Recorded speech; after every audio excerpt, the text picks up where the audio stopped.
A brief history of modern Macau for political risk analysts. This is a historical summary of Macau from 1914 to 2025. Macau, a small peninsula and group of islands on the southern coast of China, has a unique history as a Portuguese colony and one of the earliest European settlements in Asia. Its modern trajectory from a quiet colonial outpost to a bustling global casino and tourism hub reflects wider historical changes across China, Portugal, and the world. Macau in the interwar period from 1914 to 1939. During World War I, 1914 to 1918, Macau remained relatively unaffected by direct conflict.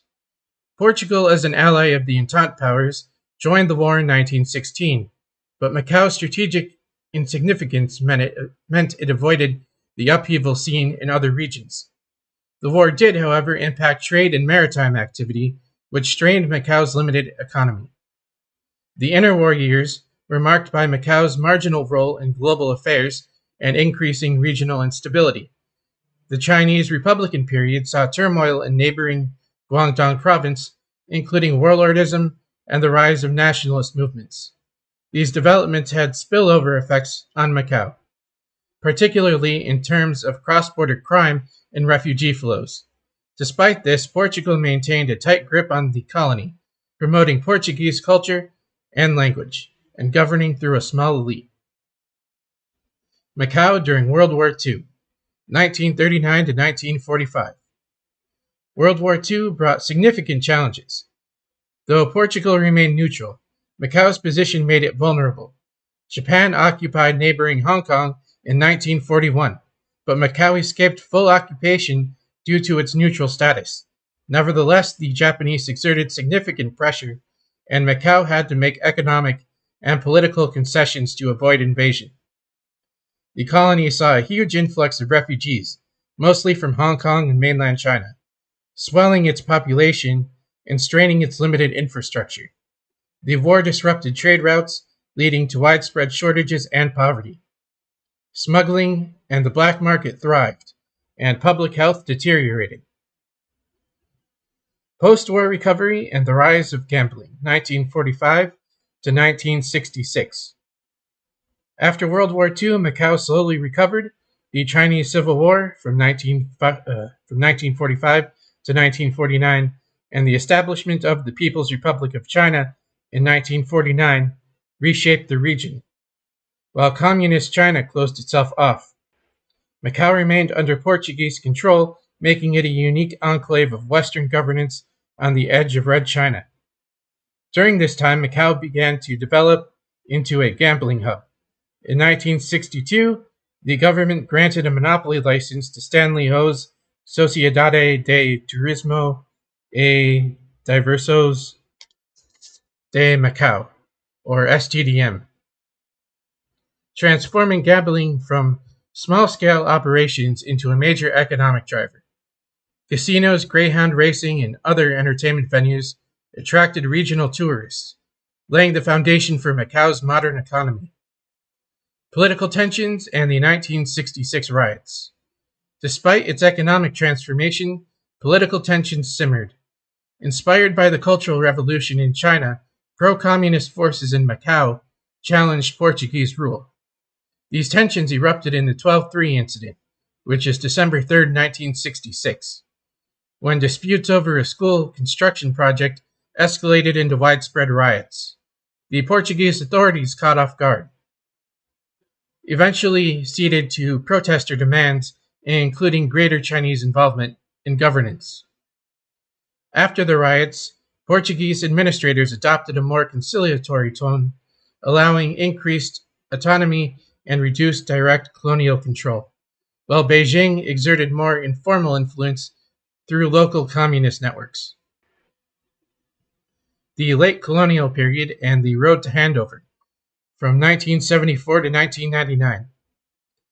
Portugal's 1974 Carnation Revolution brought a democratic government to power and triggered a re-evaluation of its overseas territories. Although many colonies gained independence, Macau's future was more complicated. China viewed Macau as Chinese territory under temporary Portuguese administration and did not press for immediate reunification, preferring to maintain the status quo. Negotiations with China formally began in the 1980s, influenced by parallel discussions about Hong Kong's future. The 1987 Sino-Portuguese Joint Declaration established the principle of one country, two systems, under which Macau would become a special administrative region, or a SAR, of China in 1999, retaining its capitalist system and autonomy for 50 years. The handover of Macau on December 20th, 1999, marked the end of 4 centuries of Portuguese rule. The ceremony was peaceful and symbolic, overseen by Chinese President Jiang Zemin and Portuguese President Jorge Sampaio. Macau as a special administrative region from 1999 to 2019.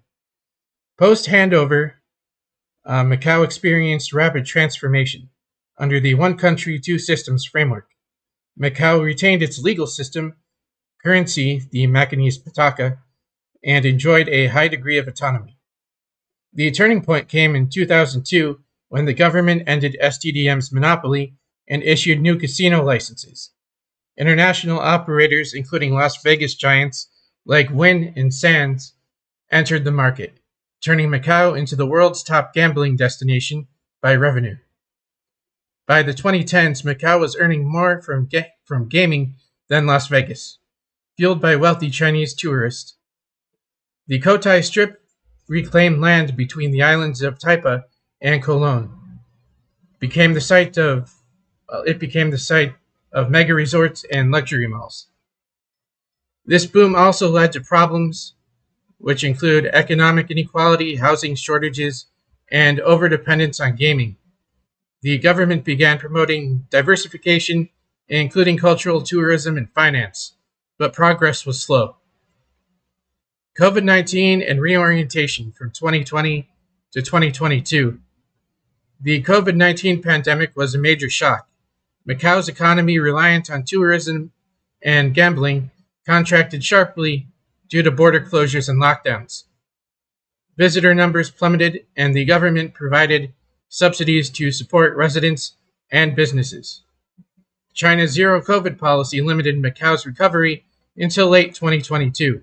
Still, Macau's low infection and mortality rates were viewed as a public health success. The pandemic also promoted renewed calls for economic diversification, including digital finance, conventions, and green technology. Macau in the 2020s. Political and economic shifts between 2023 and 2025. By 2023, Macau had largely rebounded from the pandemic. Tourism resumed and new casino concessions were granted, but with stricter conditions, such as requirements to invest in non-gaming sectors. Politically, Macau remained far more stable than neighboring Hong Kong, which saw major protests in 2019 and the implementation of a national security law in 2020. Macau passed its own national security law earlier in 2009 and had stronger pro-Beijing sentiment among its population, partly due to its smaller size and less politicized history. Macau's leaders continued to align closely with Beijing, emphasizing patriotism and national identity.